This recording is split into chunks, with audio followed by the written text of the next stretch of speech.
20-month-old Emmanuel Eleweke has been confirmed dead after a stray bullet tore through his family's home in Umuoba-Uratta, Owerri North during what residents described as a night of sporadic gunfire.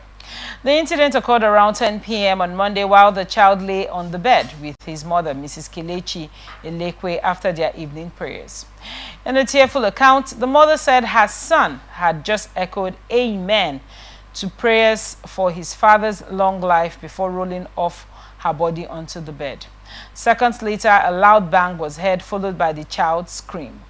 Blood quickly soaked his clothes and beddings. Attempts to save Emmanuel were thwarted by what the family described as a lack of immediate medical assistance. A private clinic allegedly refused treatment without a police report, only dressing the wound with a plaster and referring them to the Federal Medical Center, Owerri. Mr. Okechukwu Eleweke, the child's father, recounted how the child remained alive during the drive to FMC but was pronounced dead on arrival.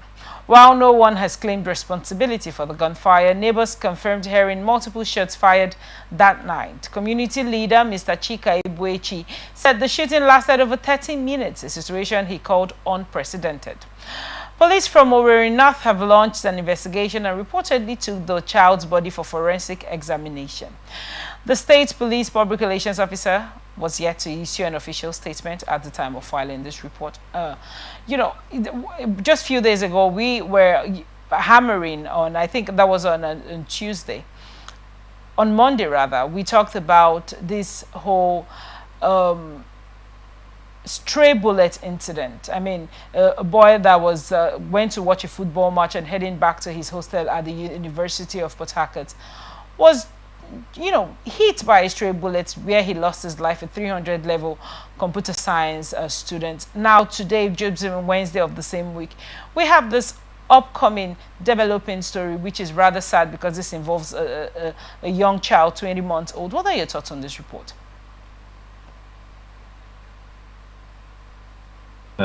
Such a sad and touching story, report rather, and it just goes to show how far we are as regards security and healthcare in this country. Because I think it's things that put that family and still many Nigerians, because that you're not sure that you're safe, and God forbid something happens to you and you immediate care, you could have been saved, right? If you were attended to, if you treated as an emergency case, and that some people die along with, and things like display food and to move to another place. If they don't have passive witnesses to things like that from more than one location, first one is brought to area hospital.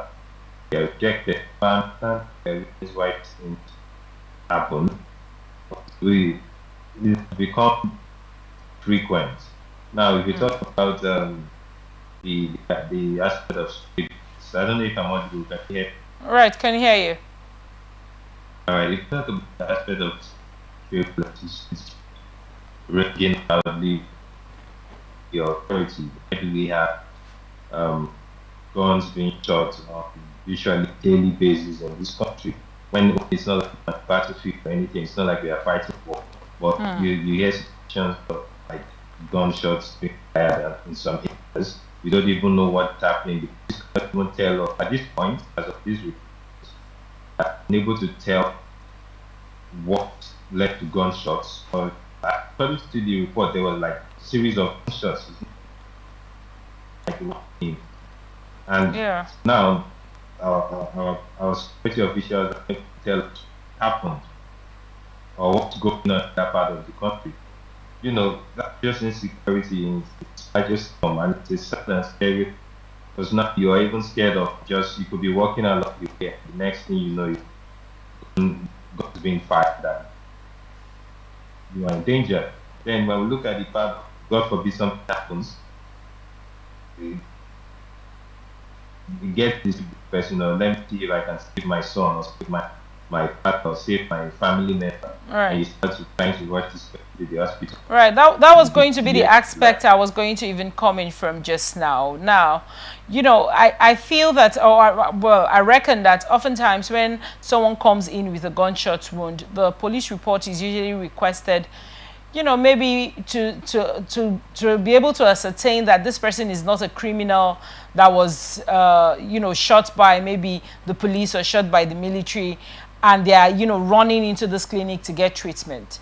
Right? Maybe I feel that is usually why the police report is being obtained. But when it involves a child and a police report is being sought, doesn't it beg the question of what the, ethics of medicine is about?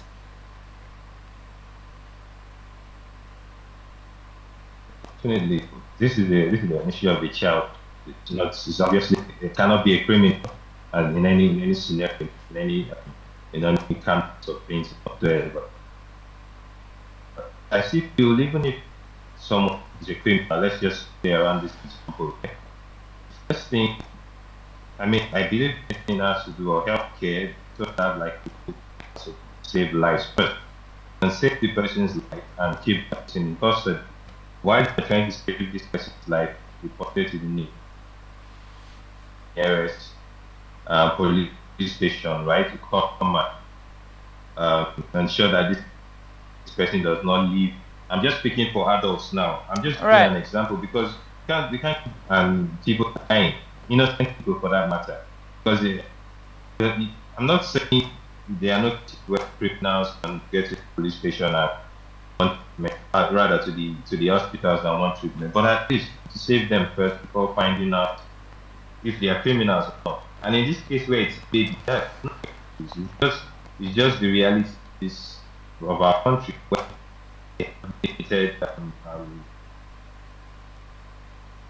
healthcare, limited um, equipment and amenities, healthcare amenities. That's just where we do these things a lot. People are literally between life and death, and think much of this stuff can do rather than telling you to go to somewhere else. And the next Right. one just be miles away. Mm-hmm. It's a sad reality entirely. So what do you think? What do you think can change as regards this report? Is it the fact that, I mean, other hospitals, do we need these reforms to come from the police where we can say, okay, attend to people first, then try to make that call? Do we need that sort of reform?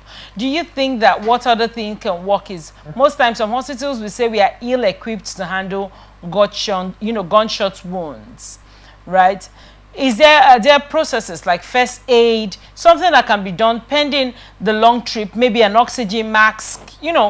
Should hospitals be enforced to have this equipment both for first aid and stabilization equipment till this patient, example for me, like this little boy, gets to the next place, like the FMC, where they have the tools and the equipment and the manpower needed to sort out that gunshot injury? Do you think if the hospital had that capacity, or if it was mandatory for hospitals to have those equipment and there were checks and balances being done, this child would have been saved?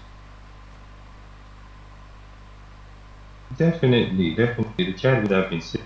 All these um, points that you mentioned were treated seriously, or rather, these points were um, positively in a positive light in our society. What I think developed nations, they started from somewhere, right? Right. We can't just want answer and answer stuff, but we want development and expect development to happen.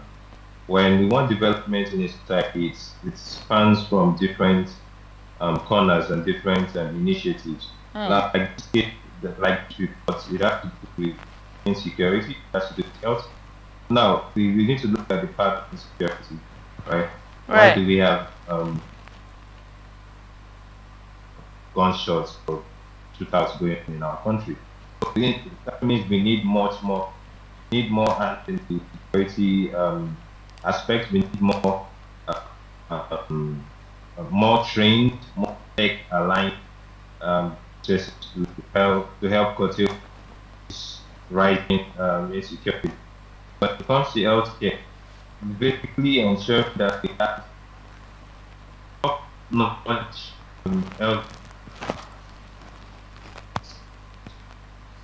care options going on. If there is a gunshot wound, then that doesn't make any sense to me.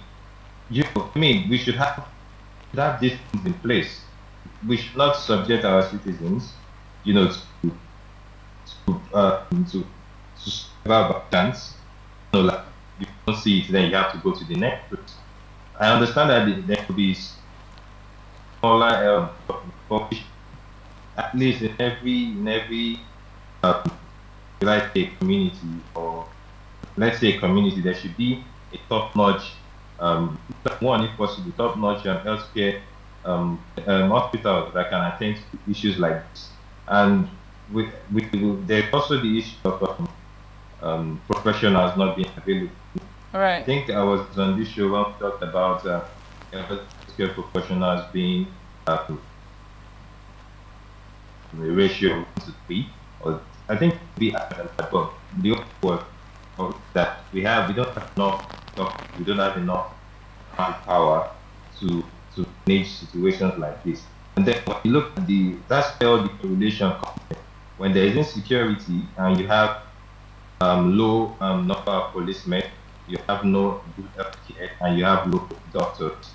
When there is insecurity, short people are being wounded, and we have high number of patients, then going to treat them. So that's why I said it's an area of difference that needs to work out.